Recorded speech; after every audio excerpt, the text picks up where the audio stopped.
ভালোবাসার চিঠি। প্রিয় মায়াবতী, আমার মায়া, আমার প্রেমিকা, আমার জান, তোমাকে লিখছি এমন কিছু কথা যা সবসময় মনে ছিল, কিন্তু হয়তো বলা হয়ে ওঠেনি। তুমি শুধু আমার প্রেমিকা নও, তুমি আমার জীবনের সবচেয়ে মায়াবী অনুভব, যার স্পর্শে আমি বদলে যাই, নরম হয়ে যাই, নতুন করে বাঁচতে শিখি। আজ একটা কথা বলতে ইচ্ছে করছে। নারীর ভালোবাসা বুঝতে হলে পুরুষকে 1000 বার জন্ম নিতে হয়। তোমার প্রতি আমার ভালোবাসা যত গভীর, তোমার ভালোবাসার গভীরতা তার চেয়েও 1000 গুণ বেশি।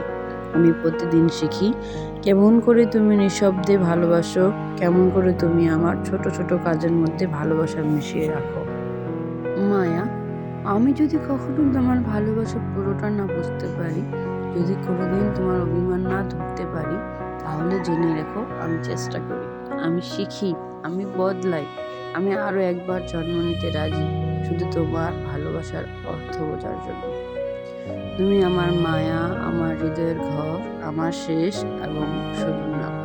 ভালো থেকো আমার জান, চিরদিনের জন্য তোমার শরীফ।